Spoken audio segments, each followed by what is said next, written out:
ማርከስ ራሽፎርድ ከማንቸስተር ዩናይትድ ጋር እንደሚለያይና የመጨረሻ ጨዋታውንም እንዳደረገ ይታወቃል። ባርሴሎና አሁን እያሳየ ባለው አቋም ኮንቪንስድ እንደሆኑ ወይም ደግሞ እንዳሳመናቸው እየተነገረ ይገኛል። ታዲያ ማንቸስተር ዩናይትድ ይሄንን ተጫዋች ለመተካት ማለትም ራሽፎርድ በሚጫወትበት ቦታ ላይ ሌላ ተጫዋች ለማምጣት ገበያዎችን መፈለግ መጀመሩ የሚታወቅ ነው አይደል? ከዚህ በፊት በነበረው ፕሮግራማችን ላይ ሌፍት ዊንገር ላይ ተጫዋች ሊያስፈርም ይችላል። ኢቨን ማይክል ካሪክ ራሱ ሳይቀር እዛ ቦታ ላይ ተጫዋች ሊያስፈርም እንደሚችል ማንቸስተር ዩናይትድ የተናገረበትን አጋጣሚ ሰምተናል።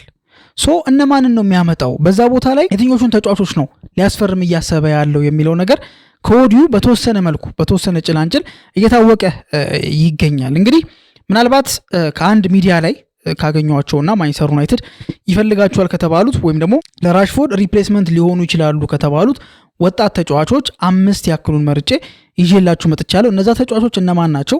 ምን አይነት አቅም አላቸው? ምን አይነት ቦታ ላይ ነው የሚጫወቱት የሚለውን ነገር ማለት አጫወት ስታይላቸው እንዴት ነው የሚለውን ነገር ለማየት እንሞክራለን። እነዚህን 5 ተጫዋቾች ማለት ነውና የትኛውስ ለማንቸስተር ዩናይትድ የተሻለ መሆን ይችላል፣ የትኛው ቦታ ላይ ሊሳካለት ይችላል የሚለውን ነገር ለማየት ለመመልከት እንሞክራለን። ከዛ ውጭ ደግሞ ሴኒ ላመንስ አንድ የፕሪሚየር ሊግን ህግ አቢዩዝ እያደረገ ይገኛል ማለት በቃ ምናልባት በወጣው መረጃ መሰረት በወጣው ስታት መሰረት የማይጠበቅ አይነት ቁጥራዊ መረጃን ያስመዘገበው። በፕሪሚየር ሊግ አንድ የሚታወቅ ህግ አለ፣ የተሻሻለ ህግ ማለት ነው። በፊት የሆነ ህግ ነበር፣ ያ ህግ ተሻሽሎ የወጣ ሌላ ህግ አለ። ያንን ህግ እየተጠቀመ ያለበት መንገድ አቢዩዚቭ ነው ወይም ደግሞ አቢዩዝ እያደረገው ነው ያለውና ምናልባት ያንን የህግ ቀዳዳ እንደሱ እየተጠቀመ ያለ በረኛ እንደሌለ ቁጥሮች እያሳዩን ይገኛሉ። ያ የህግ ቀዳዳ ምንድነው? ለማንቸስተር ዩናይትድስ ምን ጥቅም ይሰጠዋል? ምን አይነት ጥቅም እየሰጠው ነው የሚገኘው የሚለውን ነገር ለመመልከት እንሞክራለን። ስለነዚህ ጉዳዮች ስለነዚህ ሀሳቦች እያነሳን ነው የምንቆየው። ከእናንተ የሚጠበቀው ታዲያ እስከ ፕሮግራሙ መጨረሻ ድረስ መቆየት ነው። ለዛም ደግሞ ጋብዘናቸዋል። ማንቸስተር ዩናይትድ እንግዲህ ማርከስ ራሽፎርድ እንደሸኘው ይታወቃል፣ ወይም ደግሞ ከማርከስ ራሽፎርድ ጋር እንደተለያየ የሚታወቅ ነገር ነው። ምክንያቱም ማርከስ ራሽፎርድ አሁን ወደ ባርሴሎና በውሰት ውል ነው እዛ የሚገኘው። ማንቸስተር ዩናይትድ ባርሴሎና ልጁን ቋሚ አድርጎ ማስፈረም ከፈለገ ዋጋ አቅርቦለታል ወይ ደግሞ ዋጋ ተምኗል። በየትኛው ፕራይስ ልጁን የግሉ ማድረግ እንደሚችል ፕራይስ ተምኖለታል። አሁን ባርሴሎና ኔጎሽየት ለማድረግ ፍላጎት እንዳለው በአንዳንድ አጋጣሚዎች ሰምተናል። ማለት ዋጋ እንዲቀነስለት አሁን ካለው 25 ሚሊዮን ፓውንድ በተወሰነ መልኩ ዝቅ እንዲልለት መነጋገር እንደሚፈልግ አስታውቋል ወይም ደግሞ ይታወቃል። ማንቸስተር ዩናይትድ ደግሞ ግልጽ ያደረገው ነገር ምንድነው? ከዚህ ዋጋ እንደማያንስ ማለት ከ25 ሚሊዮን ፓውንድ በታች ማርከስ ራሽፎርድን መሸጥ እንደማያዋጣ መሸጥ እንደማይፈልግ ግልጽ አድርጎ ተናግሯል። ስለዚህ ባርሴሎና ማርከስ ራሽፎርድን ማስፈረም የሚፈልግ ከሆነ የግድ የተጠየቀውን 25 ሚሊዮን ፓውንድ ሙሉን ለማንቸስተር ዩናይትድ በዚህ ክረምት መስጠት መቻል አለበት። ካሉን ደግሞ ማንቸስተር ዩናይትድ ይሄ ልጅ ለመሸጥ ፍላጎት አይኖረውም ወይ ደግሞ ሌላ ኔጎሽየት የሚያደርገው ነገር እንደሌለ በግልጽ አስታውቋል ማለት ነው። ስለዚህ ራሽፎርድ ከማንቸስተር ዩናይትድ ጋር እንደሚለያይ ታውቋል። በምን ያህል ዋጋ በምን ያህል ገንዘብ ሊለያይ ይችላል የሚለው ነገር በእርግጥ በእንደዚህ ነው ተብሎ አልታወቀም። ግን ከማንቸስተር ዩናይትድ አቋም አንጻር ከተመለከት ነው ግን ከዚህ በታች እንደማያወጡ እሺ እንደማይሉ እንደማይደራደሩ ግልጽ አድርገዋል። ባርሴሎናም ይሄ ተጫዋች ለባርሳ ዋና ቡድን ሁሌ ቋሚ ተሰላፊ እየሆነ እንዲጫወት አይደለም እኮ የተፈለገው አይደለ? እሱ በሚጫወትበት የግራ ክንፍ ቦታ ላይ የግራ ክንፍ አጥቂ ቦታ ላይ ራፊኒያ እዛ ቦታ ላይ ነው የሚጫወተው። ስለዚህ ራፊኒያን ሁሌ እያስቀመጠ ማርከስ ራሽፎርድን ያሰልፈዋል ማለት አይደለም። ግን የራፊኒያ ተቀያሪ መሆን ይችላል። ላሚን ያማል በቀኝ በኩል ነው የሚጫወተው፣ ግን ደግሞ የላሚን ያማልም ተቀያሪ መሆን ይችላል። 9 ቁጥር ቦታ ላይ ሌቫንዶስኪ ከዚህ ዓመት በኋላ ይቀጥል አይቀጥል እርግጠኛ አልተሆነም። ወይ ሃሪኬንን ወይ ደግሞ ሁሊያን አልቫሬዝን ማስፈረም እንደሚፈልግ እየታወቀ ነው የሚገኘውና ምናልባት የነሱም ደግሞ ተቀያሪ ሊሆን እንደሚችል ከፌራን ቶሬስ ጋር ተቀያሪ መሆን አቅም እንዳለው ያምናሉና ተቀያሪ ኢቨን በሱ ደረጃ ያለ ተጫዋች እንደ ተቀያሪ ማግኘትና በሱ ደረጃ ያለን ተጫዋች በዚህ ዋጋ ማግኘት ለባርሴሎና ባለስልጣናት የማይታመን ሆኖ አግኝተውታል። ምክንያቱም ከተመለከታችሁ ማርከስ ራሽፎርድ እድሜው ጥሩ የሚባል እድሜ ላይ ነው ያለው። በእርግጥ ከባርሴሎና ተጫዋቾች አንጻር ሲኒየር የሚባል ተጫዋች ነው፣ ግን ልምዱ ቀላል አይደለም። ማንቸስተር ዩናይትድ የሚያክል ትልቅ ቡድን ውስጥ ተጫውቶ ልምድን ያካበተ ተጫዋች ነውና ይህን ተጫዋች የግላቸው ማድረግ ይፈልጋሉ። ማንቸስተር ዩናይትዶች ደግሞ በጭራሽ ማርከስ ራሽፎርድ እንዲመለስ አይፈልጉም። ራሽፎርድም ወደዛ ወይ ደግሞ ወደ ማንቸስተር ዩናይትድ ቤት መመለስ አይፈልግም። ታዲያ ይሄ ተጫዋች ከማንቸስተር ዩናይትድ ጋር መለያየቱን ተከትሎ ማንቸስተር ዩናይትድ 5 ተጫዋቾችን ሊስት ውስጥ አስገብተዋል ተብሎ እየተነገረ ይገኛል። መስመር ላይ የሚጫወቱ ተጫዋቾችን ሁሉንም ተጫዋቾች አንድ የሚያደርጋቸው ነገር ወጣትነታቸው ነው። ካሁኑ መነግራችሁ ነገር ማለት ነው። ከፍተኛው 23 ዓመት ነው። ከፍተኛው 23 ዓመት ነው። ዝቅተኛው ደግሞ 19 ዓመት ነው። ሶ ከ19 ዓመት ጀምሮ እስከ 23 ዓመት ባለው ነው ማንቸስተር ዩናይትድ እየፈለገ የሚገኘው። አሁን ሊስቶቹን በመነግራችሁ ሰዓት ላይ አንደኛ ላይ የተቀመጠውና ማንቸስተር ዩናይትድ ለማስፈረም ጽኑ ፍላጎት ያለው የፒኤስጂው የግራ ክንፍ አጥቂ ብራድሊ ባርኮላ። ብራድሊ ባርኮላ ከዚህ በፊት በኦሎምፒክ ሊዮን ነበረ ምናውቀው የነበረው ወይ ደግሞ ሲጫወት ምናውቀው በዛ ቦታ ላይ ነበረ። የፒኤስጂ ሪቮሉሽን ከጀማሪዎቹ መካከል የሚጠቀስ ነው ማለት ይቻላል። ኦልሞስት ለመሰላችሁ እንደዚህ ያልኩት ለምሳሌ ክሪስቶፍ ጋልቴ የሚባል አንድ አሰልጣኝ አይ ቲንክ ኒስን ነበር መሰለኝ ይዞ የነበረው የፒኤስጂ አሰልጣኝ ሆነ። የፒኤስጂ አሰልጣኝ በሚሆንበት ሰዓት ላይ ሊዮኔል ሜሲ፣ ኪሊያን ምባፔ፣ ኔይማር የመሳሰሉ ተጫዋቾች እነዚህ ኤሊት የሚባሉ ተጫዋቾች ነበሩ በሰዓቱ በዛ ክለብ ውስጥ ማለት ነውና ክሪስቶፈር ጋልቴ ያንን ሃንድል ማድረግ አልቻለም ነበር። ሊዮኔል ሜሲ ከወጣ በኋላ የሆኑ እነ ኤኪቲኪ አይነት ተጫዋቾች ይሄ ወጣት የሚባሉ ገና በሱፐርስታር ሌቭል ላይ ያልደረሱ ግን ሱፐርስታር የመሆን አቅም ያላቸውን ተጫዋቾች እያስፈረመ ነበር። ሶ ያ ሪቮሉሽን ጀምሮ ነበር አይደለ? ከዛ በኋላ ኪሊያን ምባፔ ነበረ የሱፐርስታሮቹ የመጨረሻ ተጫዋች የነበረው፣ እሱም ወጣ። በእርግጥ ዴምቤሌም እኮ ሱፐርስታር ነው፣ ግን ዴምቤሌ የመጣበት መንገድ ግን ላይክ በሱፐርስታር ደረጃ በእነ ኔይማር ሌቭል ያለ ተጫዋች ግን አይደለም። ሲመጣ ነው የምላችሁ አሁን አይደለም እሱ ባርኮላም ሱፐርስታር ሌቭል ላይ የደረሰ ነው። ዲዛይሬ ዱዌ እንደዚሁ በሱፐርስታር ሌቭል ላይ መድረስ የቻለ ተጫዋች ነው። ግን ሲመጡ ግን ገና ማለት በዛ ሌቭል ላይ ሆኖ አልነበር የሚመጡት። እነ ሊዮኔል ሜሲ፣ ኪሊያን ምባፔ፣ ኔይማር ጁኒየር፣ እነ ዝላታን ኢብራሂሞቪች፣ እነ ኤዲሰን ካቫኒ ሱፐርስታር ሌቭል ላይ ሆኖ ነው ወደ እነ ዲማሪያ ወደዛ መጥተው የነበረው። ታዲያ ብራድሊ ባርኮላ ሱፐርስታር ሳይሆኑ ከኦሎምፒክ ሊዮን በወጣት እድሜያቸው ፒኤስጂን ከተቀላቀሉና የፒኤስጂ የሪቮሉሽን ዋና ቀንቀኝ ከሆኑት መካከል ብራድሊ ባርኮላ ይጠቀሳል። ይህ ተጫዋች 23 ዓመቱ ነው።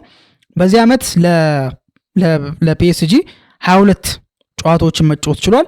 10 ጎልና 4 አሲስት ማስመዝገብ ችሏል። ወይንም ደግሞ በአጠቃላይ ከተመለከተን ወደ 11 ጎል ያክል ማስመዝገብ የቻለበትን ሁኔታ ነው እየተመለከተን የምንገኘው በ22 ጨዋታ ማለት ነው። ከተጫወተው ጨዋታ አንጻር ከተመለከተን ምን ያህል ጨዋታ ተጫውቷል የሚለውን ነገር ካየን ያስቆጠረው ጎል መጥፎ የሚባል አይደለም። ሲቀጥል ደግሞ ሁሌ ስታርተር አይደለም፣ ሁሌ በዛ ቦታ ላይ የሚጀምር ተጫዋች አይደለም። እንዲሁም ግራስሆፐር እያሉ የሚጠሩት አይነት ተጫዋች ነው አይደለ? ካጮት ስታይሉ አንጻር ከእግሮቹ አንጻር ምናምንና ይሄ ልጅ ወጣት ተጫዋች ነው እንዳልኳችሁ በፒኤስጂ የተጫወተ ተጫዋች ነው። ታዲያ ማንቸስተር ዩናይትድ ይሄንን ተጫዋች ቢያስፈርም ምንድን ነው የሚጠቀመው? ምንስ ነው ደግሞ ላይጠቀም የሚችለው የሚለውን ነገር ለማየት እንሞክር። ዋና ሀሳባችን ወይ ደግሞ አጀንዳችን እሱ ስለሆነ ማለት ነው። ማንቸስተር ዩናይትድ ብራድሊ ባርኮላን ካስፈረመ ከልጁ ፍጥነት፣ ከድሪብሊንግ ችሎታው፣ ከፊኒሺንግ ችሎታው፣ ከቦታ አያያዙ አክቹሊ ፊኒሺንግ ላይ ችግር አለበት፣ ግን እንደዛም ሆኖ ግን አደገኛ ተጫዋች ነው። የከትባክ አሲስቶች ላይ ጎበዝ ነው። በግራ በኩል የሚያደርገው እንቅስቃሴ የሚያስደንቅ፣ በግራም በቀኝም መጫወት ይችላል።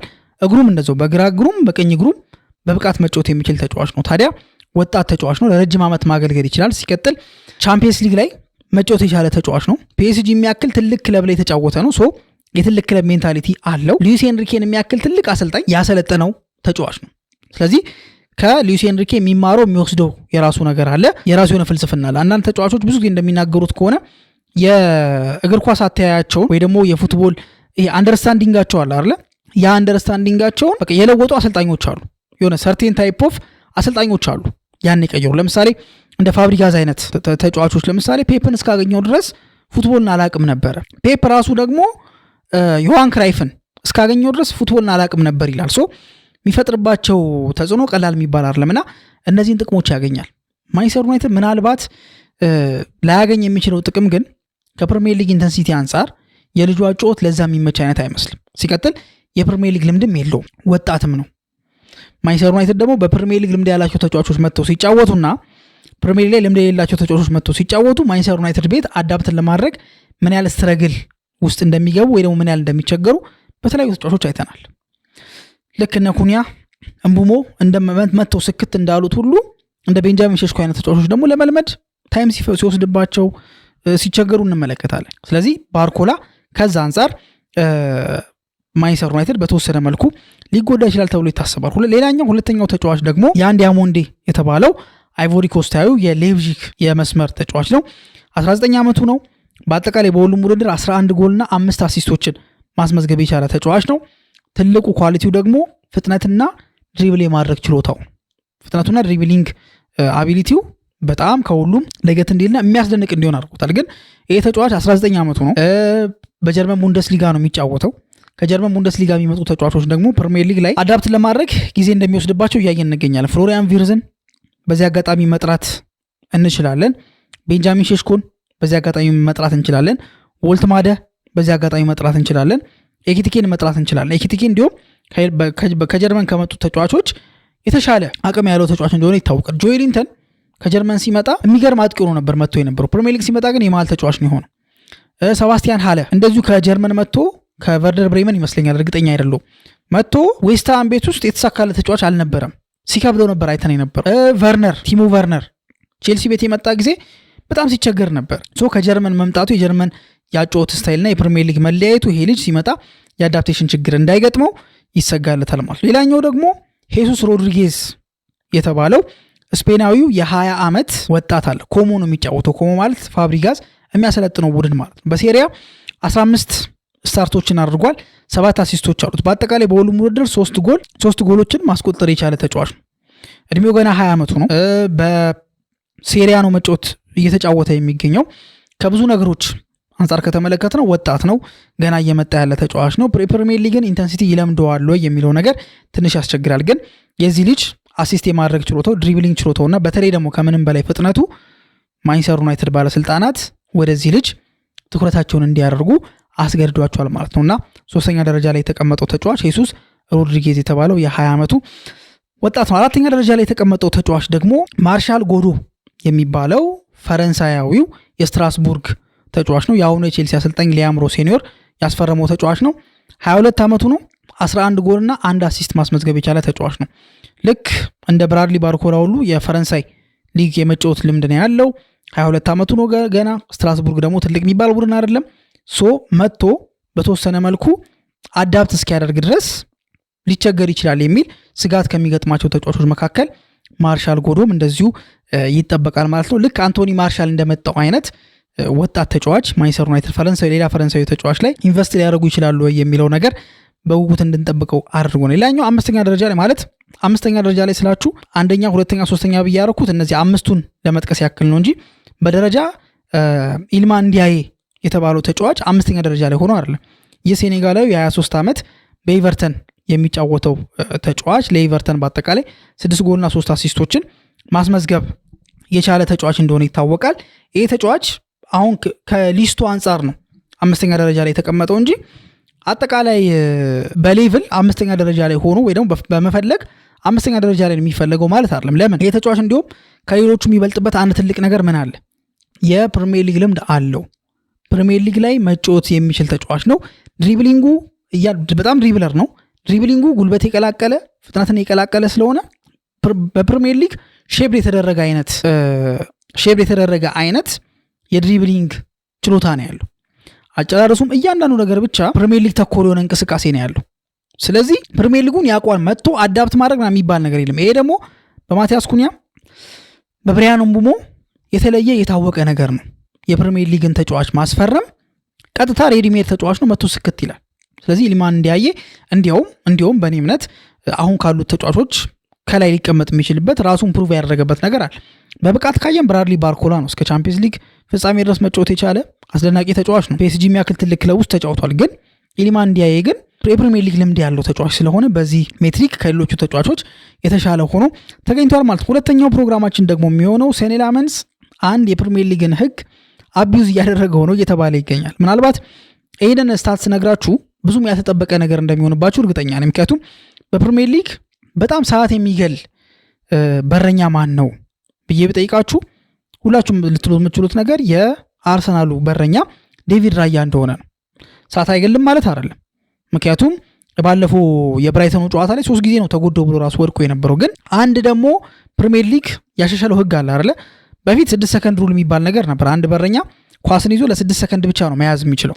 ከዛ በኋላ ግን ተሻሽሎ ለ8 ሰከንድ ሆነ። አንድ ተጫዋች ማለትም በረኛ ለ8 ሰከንድ ያክል ኳሱን ሆልድ ማድረግ ይችላል። ከ8 ሰከንድ ካለፈ ግን ይቀጣል ማለት ኮርና ይሰጣል።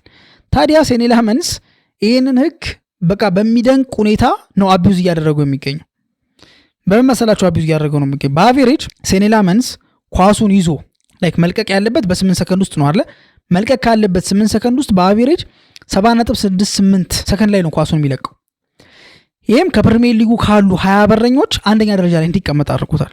ማለትም ከሊሚቱ 0.32 ሰከንድ ብቻ ነው ወደታች ያደርገው ደግሞ ፈጥኖ የሚለቀው ኳሱን።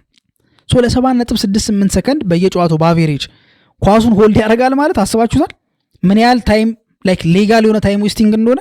ቢጫ ካርድ ሳያይ ለዚህ ሚስጥሩ ምንድነው የሚለውን ነገር በእርግጠኝነት ከዚህ በኋላ ላመንስ መጠየቃቸውም አይቀርም፣ እኛም ተከታትለን ለማቅረብ እንሞክራለን። ግን 7.68 ሰከንድ ላይ ኳሱን ይለቀዋል ወይ ደግሞ በዛ ከ7 ሰከንድ በላይ ነው ብቻ ኳሱን የሚይዘው።